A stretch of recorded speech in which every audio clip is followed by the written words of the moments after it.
All right, we are at the end. So in this final lesson, we are going to discuss how you need to reinforce your new self-leadership system, okay? This system is important. Why? Because what we've said over and over and over again is the most important leadership is self-leadership. And here's what we know, okay? Final leadership maxim here is you reinforce what you review, okay? You reinforce what you review. All right, you know this. If you have anything you care about, you check in on it, okay? You make sure your car has routine maintenance. You make sure that when your kids are away for a long time, maybe you're out of town, you call in, you check on them. Why? Because what you want to make sure is taken care of, you review time and time again. So as you are going to want to set up a rhythm of reviewing all of this yearly reset and all of these goals you create in this rule of life to make sure you're walking in progress and leading yourself well over the next year. Because you know this, you've heard this before, is you get what you inspect, not what you expect. Okay? So if you inspect it, that's the results you're going to get. You can't just go through expecting you're going to get there.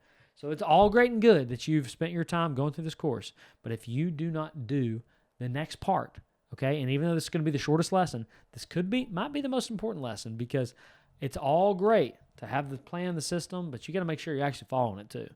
And so the goal of review is always going to be to create the accountability needed to reinforce the system. Okay, I need accountability.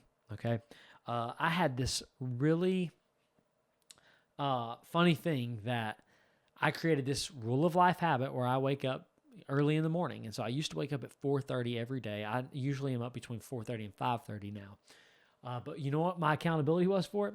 Is I would take a picture of my coffee mug, okay? I'd take a picture of my coffee mug and I would post it on Instagram with the timestamp beside it. And I would say something that, some dumb motivational statement or something like that.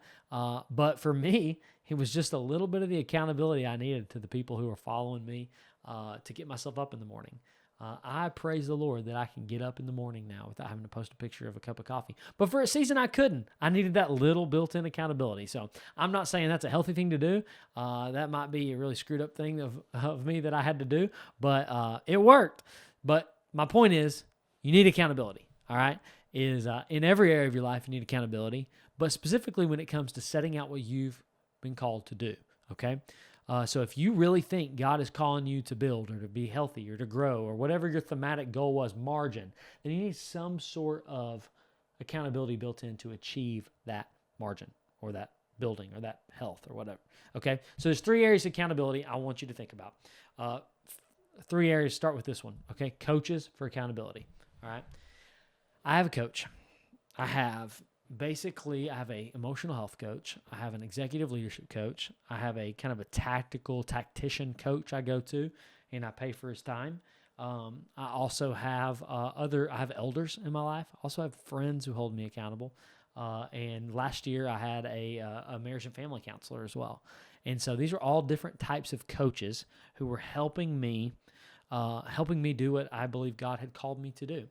And so I think you need a coach. I think everybody needs a coach. Even the best athletes have a coach. And it's no secret that I believe in coaches. And so what I would do with this, and I do this every year, is I take my yearly reset, I take my rule of life and my goals, and I share them with my coaches. I share them with maybe some friends who are holding me accountable as well.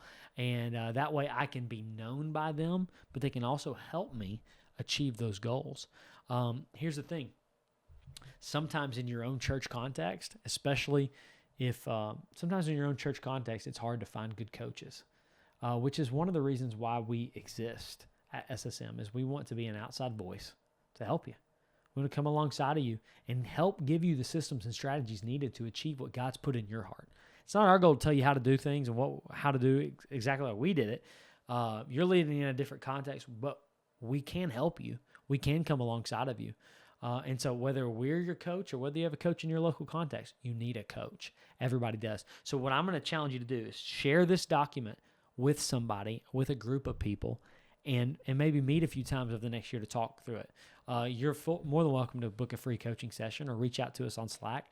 We'd love to share how we can help you help you execute all that God's put in your heart for this upcoming year. Sometimes you just need an outside voice. So I think you need accountability through coaches. The second thing is you need a cadence of accountability. And what a cadence means, this is kind of a reoccurring thing. So what's your cadence of reviewing your goals? So I like to take a quick look at my goals weekly, just to remind myself of them. I used to have a cork board where I would print out my goals and I'd pin them up on the cork board in my office. Just a way to kind of, okay, I'm reviewing my goals. There they are. Great. Keeps me moving towards my goal. And then what I like to do is I like to set a monthly appointment in my calendar that's recurring on Tuesday morning or whenever it is, to update monthly, to say, how am I doing on this goal? Is it in progress? Am I behind on it? Am I doing well on my rule of life? Again, just to create that internal accountability monthly. And then I like to spend some time quarterly to really take a kind of a deeper look and reflect, kind of do a mini self-leadership retreat on that last quarter and how we're doing, and then figure out the adjustments I need to make in order to keep moving forward in the next one. Now, you need to put these in a calendar somewhere, which brings me to number 3 is constructs of accountability. Okay, constructs are the actual digital systems you're going to use to actually be reminded and to hold yourself accountable. So a few things I've used. I live and die by Asana. Okay, Asana is my favorite project management software. I like to put all my goals in Asana, and I like to task myself with things I need to do in order to accomplish those things. You probably don't use Asana. Not a ton of people do, but you might. It's a great project management software, but I like to think of my goals as a big project, and I'm project managing how to get them all done. And then you could also use something like Notion or Basecamp or something like that. It doesn't really matter what you do. You could use Google Drive or a spreadsheet. It doesn't really matter. You just need to have some sort of goal management software. This is a construct. Another thing is a calendar. And so, I'm using my calendar to block out time for me to reflect and reset and do that cadence of accountability. I set those up on reoccurring basis. I also use a calendar to chart out my ideal week. Okay.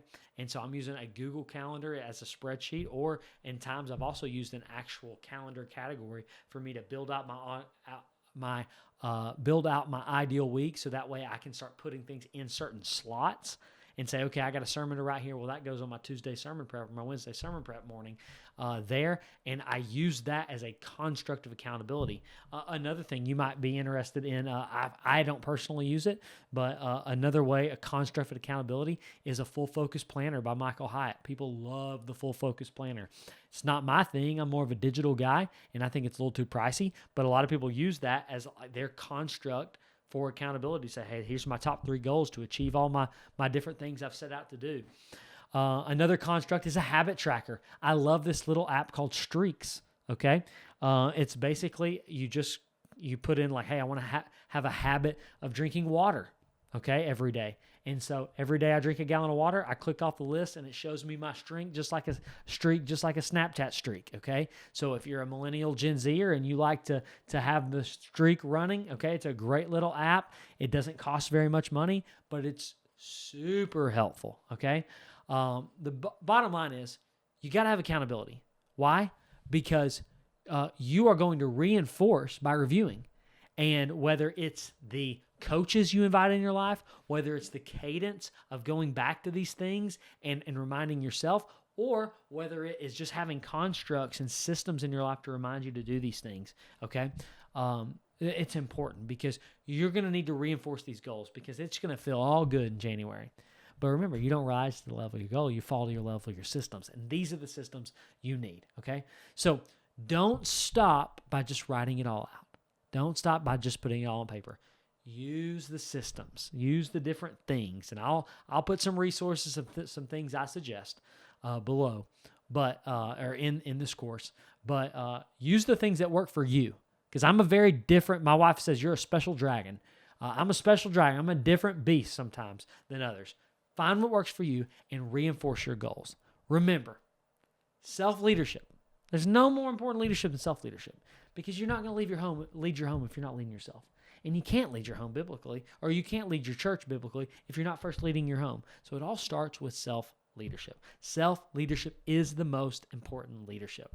So I hope this practice has been encouraging to you. I hope it's been helpful to you. And I hope if you would like more help, more coaching, that you'd reach out to our team. And because this has been a transformational process for me and my family, and I hope it will be for you and your church and your team and whoever you're leading.